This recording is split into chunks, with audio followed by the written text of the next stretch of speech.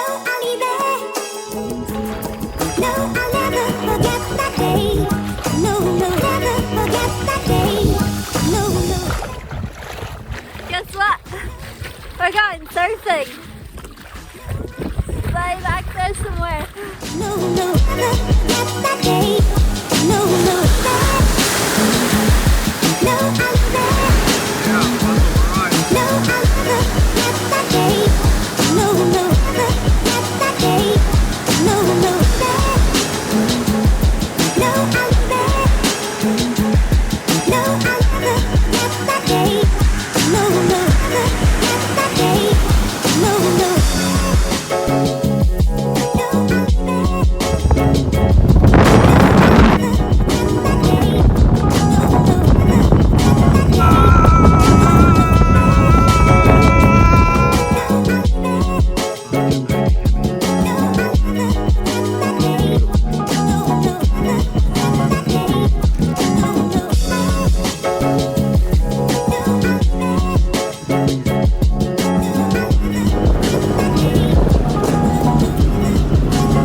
Out here. This side is the Coromandel Peninsula. The first side I showed you was us leaving Great Barrier through the Colville Channel. Great Mercury Island and the cloud down there. Cuvier Island, and hopefully closer to Cuvier Island there's a bit of a wind line out there, so we should get blowing down. Wind's meant to be norwesterly, about 10 knots. Some strange reason it's like we got southeasterly of about 2. But anyway, we're underway. We will be back to the beautiful Great Barrier Island for sure.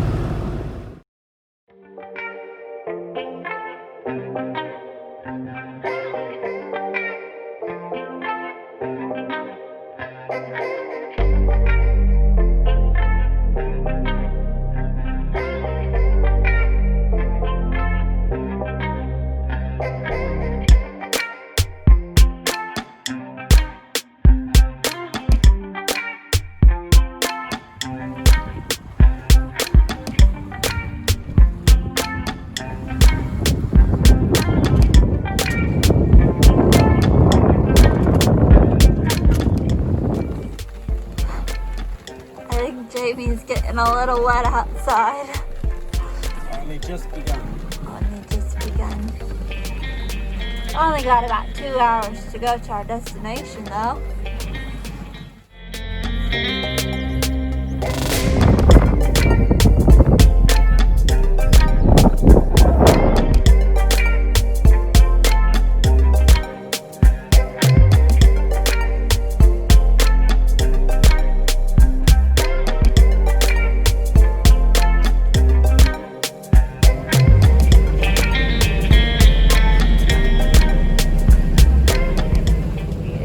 Talk about it. Tell us about it.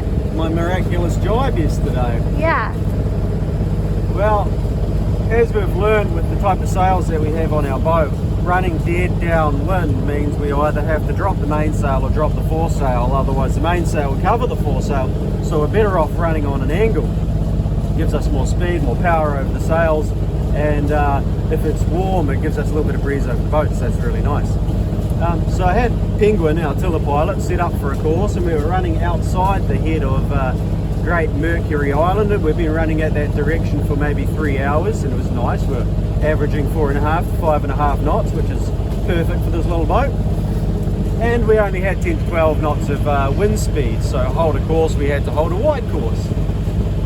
Kristen was sleeping below like a lazy first mate would, reading a book, picking her nose, the usual. And because she was sleeping on the lee side of the boat, the comfortable side of the boat, the low side of the boat, as a lazy first mate would, I thought it was about time to do a jibe. So I removed said tiller pilot, warned said lazy first mate, and pushed the tiller around, hauled in the main, eased off the main. We jibed perfectly, can't even say perfectly, and reset the tiller pilot to its newfound course, and then adjusted the foresheet to to suit the wind conditions, setting a new course, a faster course, to our next waypoint. We're in about 40 minutes. Kristen interrupted me and wanted to jibe again early, meaning we had to remove said penguin, the tiller pilot, hand steer, hand man the sheets to run lower than a rock, blocking the bay, that if we carried on said course, we would have not had to do that. But anyway, that's my story. She has a different approach. And she still cooked dinner and I still did the dishes.